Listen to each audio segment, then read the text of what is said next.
ঘুষখোর। আপা আপনি গোপালগঞ্জে চলে আসেন, কোনো সমস্যা নাই, আমরা আছি আপনার সাথে। সবাই যাবো ইউরোপ আমেরিকা থেকে, সবাই আমরা গোপালগঞ্জে ইনশাল্লাহ স্বেচ্ছায় কারাবরণ করবো দরকার হয়। জি আপা, হ্যাঁ জি আপা বলেন প্লিজ।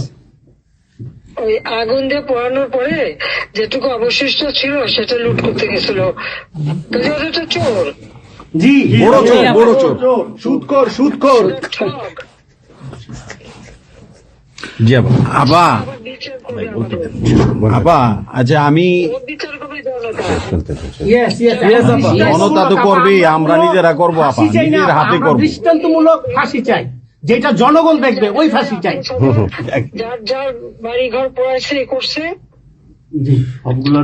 আপা দেশের থেকে সব গরিব মানুষ এখন গ্রামে যাচ্ছে, খাবার পাচ্ছে না, কিচ্ছু পাচ্ছে না, খুব কষ্টে আছে সাধারণ পাবলিক, খুবই খারাপ আপা।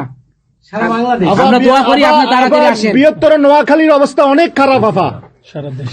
সারা বাংলাদেশের অবস্থা খারাপ বানায় রাখছে ওরা আপা, সারা বাংলাদেশটাকে একটা বদ্ধ ভূমি বানায় রাখছে, যেখানে সেখানে হত্যা, মানে এমন কোন লোক নাই যারা এখন শান্তিতে আছে। সবাই একটা কথাই বলে যে আগেই ভালো ছিল, আগে সরকারি ভালো ছিল। আমরা ভুল করেছি আপা, এই কথা সবাই বলে। সবাই অনুতপ্ত আপা। আপনি বলেন জি আপা, প্লিজ প্লিজ বলেন আপা, প্লিজ। প্রত্যেকটা জায়গায় তো এইভাবে। এবং এখন আবার সে ওই আর একটা পদক্ষেপ নিচ্ছে, এদিকে প্রায় 80 জন প্লাস আরো 35 জন, সেই সাথে 300 লোক, তারা জেলা উপজেলা ইউনিয়নে সার্ভে করতে পাঠাচ্ছে। সবাইকে বলে দাও ওই সার্ভে করতে কারা যায়, কাদের নাম লিখছে, সেগুলো একটু আমরা করবো। Definitely quick that it, yeah. আমরা চাই আপা আপনি সুস্থ থাকেন, আপনি সুস্থ থাকলে বাংলাদেশ সুস্থ থাকবে, বাংলাদেশ ভালো থাকবে। আপনাকে আবার আমরা ফিরিয়ে এনে বাংলাদেশকে আবার এগিয়ে নিয়ে যাওয়ার জয়ের মালা পরাবো আবার, আবার জয়ের মালা পরাবো। জয় বাংলা, জয় বঙ্গবন্ধু। জি আপা প্লিজ। আমরা তোমাদের যে দেশে আছো সেই দেশে স্যার ডেনমার্ক আমেরিকা সবাই এখানে আছি আপা, ডেনমার্ক আমেরিকা সবাই আছি। আপা আপনি এখন আমাদের কিছু নির্দেশনা দেন, আমরা প্রবাসী থেকে কি করতে পারি, এবং বাংলাদেশে আমাদের যে ফ্যামিলি আছে, আত্মীয় স্বজন আছে, আমাদের যে বিভিন্ন দলের নেতৃবৃন্দরা আছে, আমরা কিন্তু অর্থনৈতিক থেকে বিভিন্ন ভাবে সহযোগিতা করতেছি, যার যেভাবে পারি আমরা। বাকিটা আপা আপনি নির্দেশনা দেন, আপনার নির্দেশনার মতো আমরা কাজ করবো বাংলাদেশে এবং প্রবাসে। তোমাদের যেটা করতে হবে, একটা হচ্ছে তোমরা যে দেশে আছো সেই দেশের আইন কানুন মেনে ওখানকার যারা নির্বাচিত প্রতিনিধি বা সরকার বা যে বিভিন্ন মানবাধিকার সংস্থা, তারপরে 165 জন সাংবাদিকের চাকরি নাই, তাদের অ্যাক্রেডিটেশন কার্ড বাতিল করে দিছে। 106 জন সাংবাদিকের বিরুদ্ধে হত্যা মামলা দিছে এবং আমাদের কতজনকে গ্রেপ্তার করে জেলে ঢুকাইছে, মানবিক জীবন যাপন করছে। সাংস্কৃতিক কাজ করতে পারে না, ব্যান্ড কোন অনুষ্ঠান করতে পারে না, পাকিস্তান থেকে ব্যান্ড শো এনে করায়, অথচ আমাদের দেশে ব্যান্ড শো যারা তারা এখন কাজ পায় না। এরা আবার এদের সাথেই ছিল, তারাও লাল রং লাগাইছিল, এখন আর তাদের পাত্তা নাই, কাজ পায় না। স্বীকৃতি কর্মকাণ্ড বন্ধ, সমস্ত সামাজিক নিরাপত্তা, যত গরিব মানুষ আমরা বয়স্ক ভাতা, বিধবা ভাতা, মুক্তিযোদ্ধা ভাতা যা যা দিয়েছিলাম সেগুলি সব বন্ধ করে দিয়ে সেটাকে মেরে খেয়ে গেছে। এমনকি মানে সারা দেশটাকে একটা লুটের রাজত্ব, খুনের রাজত্ব সৃষ্টি করছে। এই বিষয়টা যে মানবাধিকার লঙ্ঘন, সাংবাদিকদের উপরে নির্যাতন, সাংবাদিকদের অত্যাচার করা, মহিলা সাংবাদিকদের যেভাবে অপমান করছে, এই বিষয়গুলি জনমত তোমাদের তৈরি করতে পারে আন্তর্জাতিক পর্যায়ে। ইংলিশের যে বিভৎস চেহারাটা, ওইটাই আজকে মানুষের কাছে স্পষ্ট হয়ে গেছে। একটা রাষ্ট্র চালাতে সে টোটালি ব্যর্থ। এই জিনিসগুলি কি আপা? আপা আমি একটা বলি, ইউনূস সাহেব রাখছে 4টা টোকাই রাখছে, সাথে 4টা টোকাই রাখছে। আর আপনি চিন্তা করেন না বাংলাদেশে গৃহযুদ্ধ হবে তখন আপনাকে দেখবে। তোমাদের করতে হবে ইউরোপিয়ান ইউনিয়নে, যেখানে তোমার ওখানকার পার্লামেন্টে যেখানে আসো, সব জায়গায় এই জনমত তৈরি করতে হবে। সন্ত্রাসের রাষ্ট্রে পরিণত করছে বা মানুষ খুন করছে, আজকে খুন করছে। আজকে তুমি জানো মতলবে আমাদের মোহাম্মদ হোসেন ভাইয়ের বাড়িতে আগুন দিয়েছে। খুন এইগুলি সে করে বেড়াচ্ছে এবং সমস্ত এই ইচ্ছা মতো। কাজে তোমরা এই বিষয়গুলি তোলো, আর আত্মীয় স্বজন বন্ধু বান্ধব পরিচিত জানাচ্ছে খুবই কষ্ট আছে, তাদেরকে সাহায্য করো। মামলা দিয়ে দিয়ে আমাদের নেতা কর্মীদের চরম হয়রানি করে যাচ্ছে।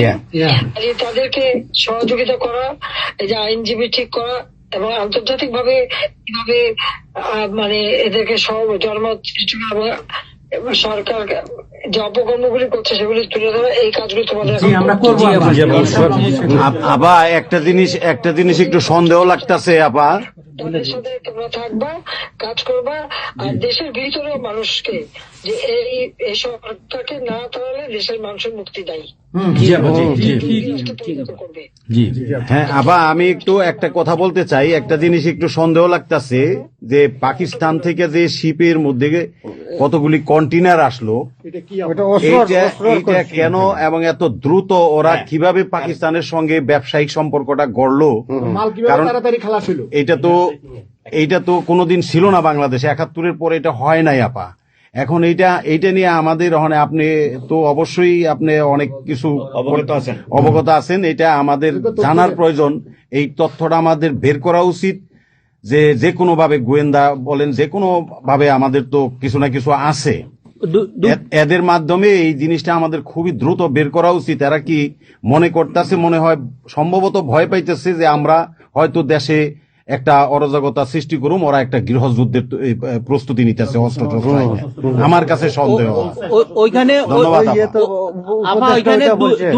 দুইজন যে মাল ডেলিভারি করে ওই জায়গাতে কন্টেনারের ওইখানে 2টা লোকের চাকরি চলে গেছে।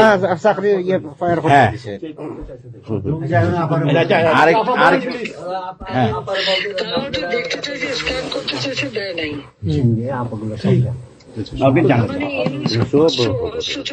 সাথে জড়িত।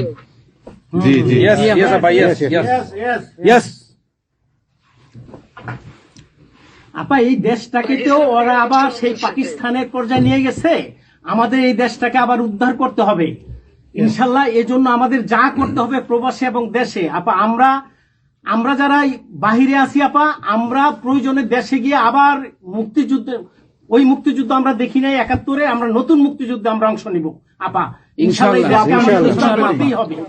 এই দেশকে উদ্ধার করতেই হবে আপা আমাদের। একটা শুনি। জি আপা বলেন। আপা আমরা শেষ করবেন। আমরা ডেনমার্ক আওয়ামী লীগের পক্ষ থেকে এই জায়গায় আমরা যারা আছি, আমাদের বয়োজ্যেষ্ঠ নেতৃবৃন্দ আছে। হ্যাঁ, ডেনমার্ক আওয়ামী লীগের বয়োজ্যেষ্ঠ নেতৃবৃন্দ আমরা এখানে উপস্থিত আছি। আমরা আজকে প্রতিবাদ সভা ডেনমার্ক আওয়ামী লীগের এই ইউনূস সরকারের এই যে অগণতান্ত্রিক কাজ, এই সন্ত্রাস ইউনূসের যে অগণতান্ত্রিক কাজ, তার বিরুদ্ধে আমরা মাফিয়ার বিরুদ্ধে আজকে প্রতিবাদ সভা হচ্ছে। সেই জায়গাতে আমাদের ডেনমার্ক আওয়ামী লীগের উপস্থিত আছে বাবু সুভাষ ঘোষ, আমাদের আপনি জেনে থাকবেন সবারই নামই, লিঙ্কন ভাই, লিঙ্কন মোল্লা, খোকন মজুমদার, আমাদের নঈম বাবু, আমাদের সামি দাস, আমাদের অবশ্যই মোহাম্মদ শহীদ, আমাদের মাহবুর রহমান, এখানে লিমন, তারপরে আমাদের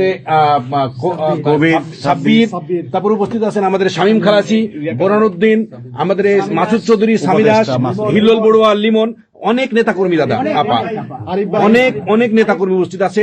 আমরা আপনার জন্য আজকে দোয়া করব, দুহাত তুলে আপনার দীর্ঘায়িত কামনা করছি। আগামীতে আপনাকে সুস্থ থাকতে হবে, আপনার মাধ্যমেই বাংলাদেশকে আমরা ঘুরে দাঁড়াবে। যেমনি ভাবে আমরা 1981 সালে আপনি সেই বাংলাদেশের হাল ধরেছিলেন, বাংলাদেশের মানুষের গণতন্ত্র, বাংলাদেশের মানুষের মুখে হাসি ফুটে নিয়ে আসছিলেন, আপনার মাধ্যমে আমরা ইনশাল্লাহ ওই দিনে আগামীতে ফিরে আনবো।